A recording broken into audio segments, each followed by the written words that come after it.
My wife said, "The boys aren't yours." I replied, "But they are still my sons." Then I filed for sole custody, sold our family home, and erased her name from their school and medical records. And I just smiled, because she thought the boys were her leverage to get half of everything.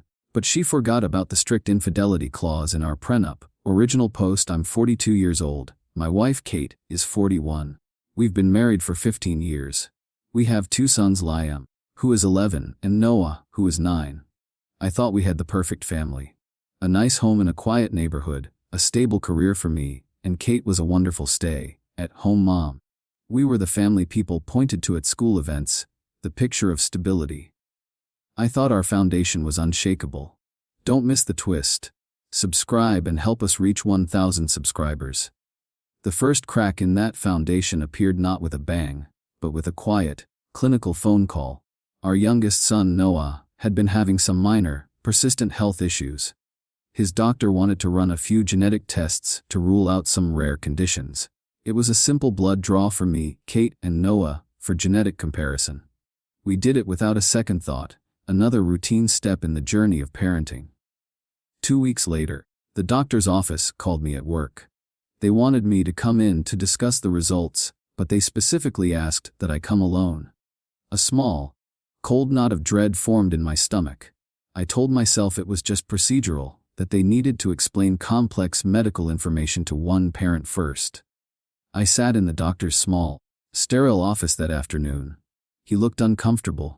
He slid a folder across the desk toward me. He explained that Noah was perfectly healthy. None of the conditions they were testing for were present. I felt a wave of relief. Then he pointed to a series of markers on the test results.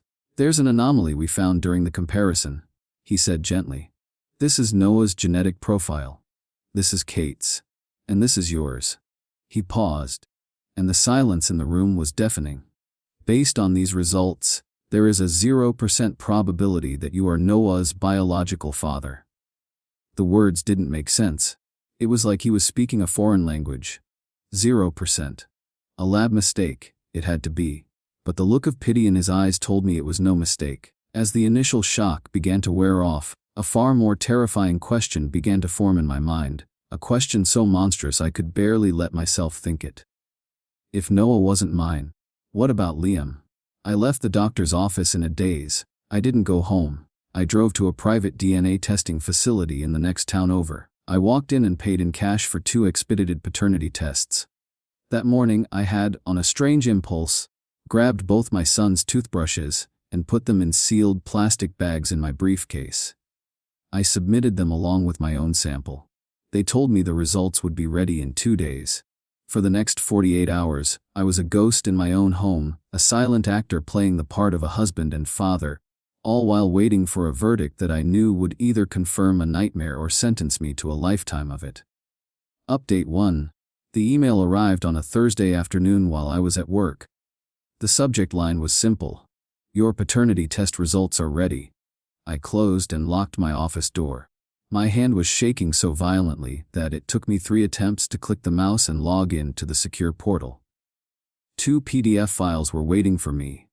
One was labeled with Liam's name, the other with Noah's. I opened Liam's first.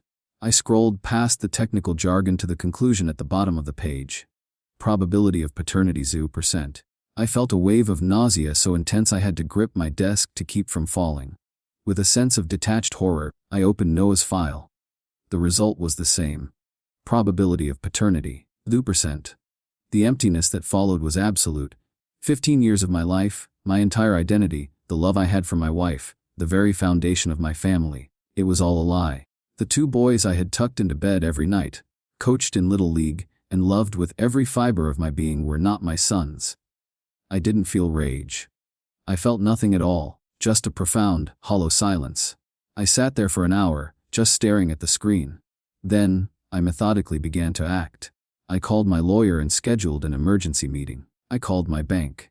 And then I drove home. Kate was in the kitchen preparing dinner. The boys were in the backyard throwing a baseball.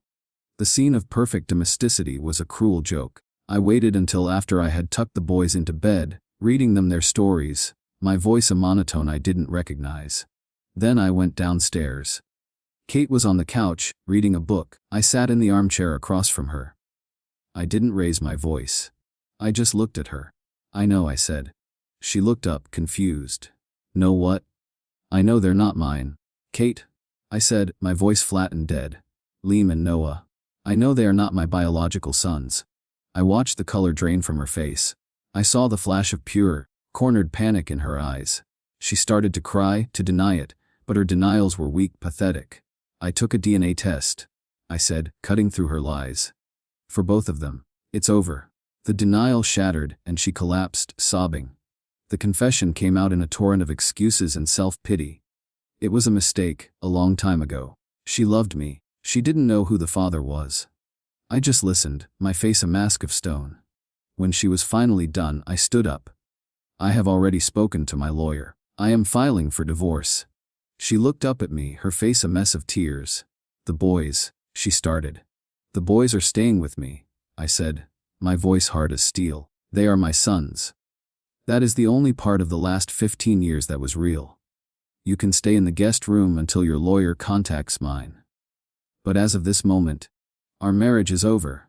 I turned and walked away, leaving her alone with the ruins of the life she had systematically destroyed. Update 2. The legal battle was exactly as brutal as I had anticipated. Kate, seeing her entire world collapse, came out swinging. Her lawyer sent over an initial demand that was laughable in its audacity. She wanted the house, primary custody of the children, substantial alimony, and child support. She was attempting to use the boys, the very symbols of her betrayal, as her primary leverage against me. She assumed that my love for them would be her golden parachute. She was wrong. My lawyer's response was a surgical strike. We had a prenuptial agreement, signed 15 years ago when my business was just starting. It contained a strict infidelity clause. My lawyer sent her attorney a letter that included notarized copies of both DNA test results and a highlighted copy of that clause. The letter stated our position in no uncertain terms. I was seeking sole legal and physical custody of the children. Under state law, having been the presumptive father for their entire lives, my parental rights were legally established and unassailable. The house would be sold, as was our marital property. Per the prenup's infidelity clause, she would be entitled to a one-time, minimal settlement and nothing more. No alimony, no house. Her reaction was a firestorm of rage. She called me, screaming that I was a monster, that I was trying to steal her children and leave her destitute. I didn't engage. I just told her to speak to her lawyer and hung up. She tried to poison our friends and family against me, painting a picture of a man who had discovered a long-ago mistake and was using it to cruelly punish her. But paternity fraud isn't a simple mistake, it's a 15-year lie. When my family and close friends learned the truth, they rallied around me. Hers, faced with her undeniable deception, grew quiet and distant. The custody hearing was the final nail in her coffin. The judge, a stern-faced woman in her 60s, read the submitted evidence with a look of growing disbelief and disgust. When Kate's lawyer tried to argue for custody, the judge cut her off. She looked directly at Kate and said, "You are asking this court to reward a decade and a half of profound, calculated deceit by taking these children from the only father they have ever known. The motion is denied." The ruling was a total victory. I was granted sole legal and physical custody of my sons. The prenup was upheld in its entirety. I was ordered to sell the house and give Kate her small, contractually obligated share. She had come into the marriage with nothing, and she would leave with next to nothing. She had gambled everything on my love for the boys, and she had lost spectacularly. Update 3. After the divorce, my life became a singular mission: my sons. I sold the house that was filled with too many ghosts and bought a smaller, more manageable place in the same school district. Everything I did was for them, to create a world of stability and love to counteract the chaos their mother had created. The betrayal had left me broken in ways I didn't understand at the time. My trust was a shattered ruin. For years I didn't date. The idea of being vulnerable with a woman was unimaginable. My sons were my sole purpose. Eventually, as the years passed, I tried. I went on a few dates. I even got into a few relationships, but they all ended the same way. The ghost of Kate's betrayal haunted me. I was consumed by a suffocating jealousy. I would check their phones. I would question where they had been. I was a paranoid wreck, projecting my past trauma onto innocent women who deserved better. It was no fault of theirs. The damage inside me was too deep. After the third relationship imploded because of my inability to trust, I gave up. I resigned myself to being alone. It was better than constantly living in a state of fear, of hurting people who had done nothing to deserve my suspicion. I told myself that my sons were enough, that their love was all I needed. But the resentment I carried for Kate was a cancer. It was a heavy, bitter pill I swallowed every single morning. It colored every interaction, every thought. It kept me stuck, a prisoner of a past I couldn't escape. The turning point came a year ago. My oldest son, Liam, was home from college for the weekend. We were sitting on the back porch, just talking. He looked at me, his eyes full of a wisdom that seemed too old for his 20 years. "Dad," he said quietly, "you need to let it go. Not for her. For you. You've been angry for 9 years. It's time to be happy." His words, so simple and so profound, struck me to my core. He was right.